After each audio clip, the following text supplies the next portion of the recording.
The Newsday continues here on One News Now. I'm Denise Tan. Several agricultural groups are calling for the removal from the Marcos cabinet of Finance Secretary Benjamin Diokno and Socio-Economic Planning Chief Arsenio Balisacan.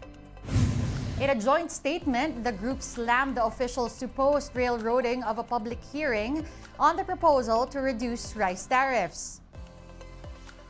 The farmers' advocates believe less tariffs on foreign rice will spell the death of the local industry and will only benefit the importers. With this, the agri-groups want Diokno and Balisacan out.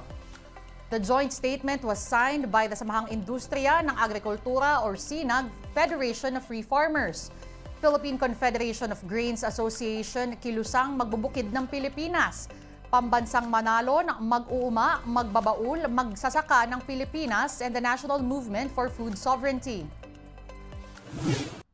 Moving on, Migrant Workers Officer in Charge Hans Kakdak explains why his agency needs confidential funds.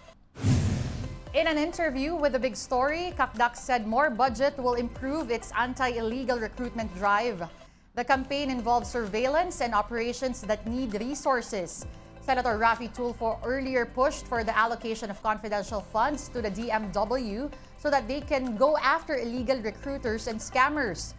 The DMW vowed to properly spend and account for any additional budget. It could be more than 10 million because one of the things we were raising is the possibility of providing financial assistance to illegal recruitment victims, victimized most especially in the area of finances. With only 45 days to go before the Barangay and Sangguniang Kabataan elections, authorities are now finalizing the list of areas in the country that will be considered as hotspots. Brian Basa with the details. It's 45 days before the Barangay and Sangguniang Kabataan polls, but the Philippine National Police has already recorded 4 election-related incidents, 2 in the Bangsamoro region, 1 in Calabarzon, and the other in Bicol. Authorities have also arrested over 400 people for various offenses. Almost 250 firearms have been confiscated. The country's top cop says they're keeping a close eye on private armed groups. Actually, even in the absence of yung election period, talagang tuloy-tuloy na minomonitor yan ng ating Directorate for Intelligence. And nagkataon lang na binibigyan natin ng mas maigting na attention because of this election period. 187,000 police officers will be deployed nationwide on Decision Day on October 30th. Though the Quezon City Police has had a head start, they've stocked up on gadgets like body cameras and drones to make monitoring easier. Meron itong tinatawag natin dyan, yung thermal imaging capability. Pwede natin makita pag ang tao ay nagtatago dun sa behind the tree lines or even behind the walls. Authorities are also zeroing in on election hotspots. PNP sees 27 areas that could be placed under the red category, many of which are in Mindanao. These are sites that could be most vulnerable to violence. 230 areas are under the orange category or places under possible terror threat. More than 4,000 sites are under the yellow category, where political rivalry is intense. No final list yet, but the COMELEC chairman thinks the town of Malabang, Indano del Sur should be declared a hot spot. Gunshots previously jolted the town in end August. It violates the gun ban that's in effect from August 28th to November 29th. So sa aking palagay, bilang isang abogado lang, sa aking palagay dapat ilagay sa COMELEC control yon. Of course, we will without prejudice to the recommendation of the Philippine National Police. The police, military, and Coast Guard have until the end of the month to assess the election hotspots. The COMELEC will then finalize and release the list. We should remain that way para hindi naman magkaroon ng concern ang ating mga areas na mapapangalanan because ito pa naman ay hindi final. For News 5, I'm Brian Basa, and we are One News. More stories coming your way after a quick break. Stay with us.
You're still watching One News Now. I'm Denise Tan.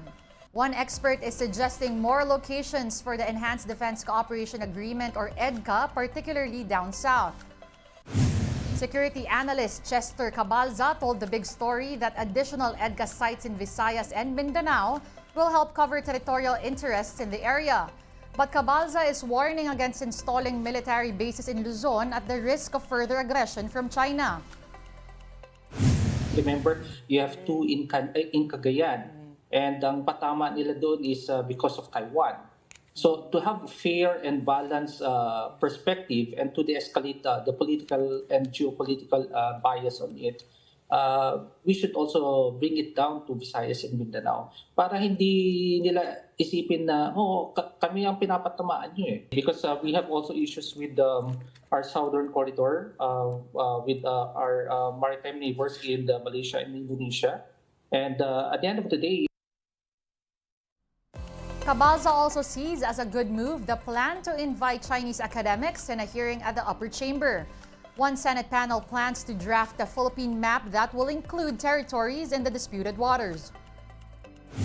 we also have American academics coming over, and this is the first time that any think tank will hold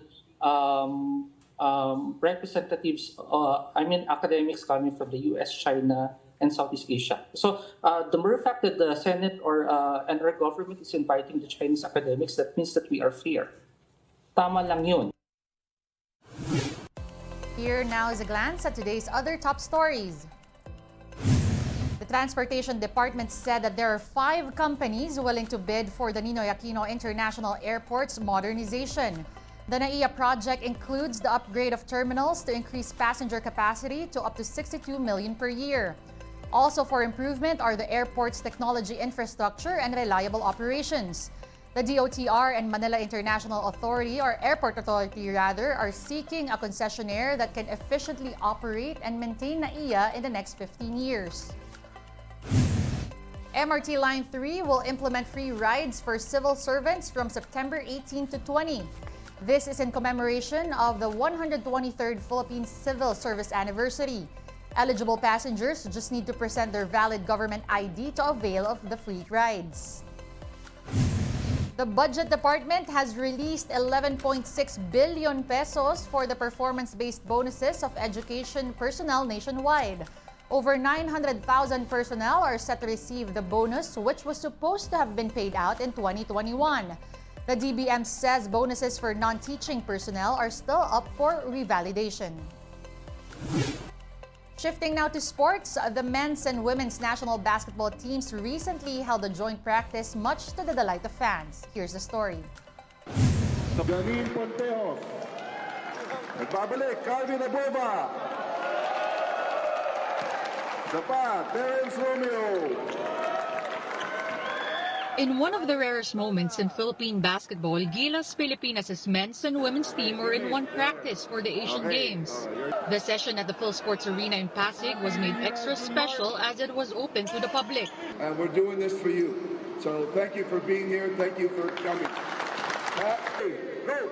The teams didn't face each other, but they simultaneously held drills and shooting routines on opposing sides of the floor. Fans, meanwhile, got the most out of it as they were able to see their national team idols up close. Like one fan who even skipped work to watch the training. Nakalib po ako para sa Gilas. Tignan po natin kung may babalik po nila yung dati nilang laro. Pero naniniwala po kami, kaya po ni Calvin tsaka ni Terence. Another spectator watched not just for the players but for the coaches as well, having been a coach himself. He believes the joint session will help both sides in their respective campaigns. Malaking boost yun sa moral nila. Lalo na yung women's ngayon, magandang campaign natin. Sana magtuloy-tuloy yung campaign natin, umabot sa World Cup or Olympic. Some female cagers also showed up to support Gilas women, like Erica, who looks up to ace April Bernardino. Shooting guard ako. Pwede rin po ako makakuha sa kanila ng insight sa laro, ganon, yung mindset po nila or attitude nila sa pagdating po sa games. Men's team coach Tim Cohn says the joint practice is a way to impart togetherness within the national team players. Doing things like this and being around the fans and knowing the women's team, we start realizing it's all bigger than us. And I think players you motivate yourself when you realize you're doing something more than just for yourself. You have bigger, stronger motivation. So hopefully our guys realize that. Both teams have just over a week to prepare for the Asian Games in Hangzhou, China. The women's team is grouped with Hong Kong, Japan, and Kazakhstan in the initial stage, while the men's team will take on Bahrain, Jordan, and Thailand in the group stages. One News Now will be back at 6 p.m. with the day's latest stories. See you then. I'm Denise Tan. We are One News.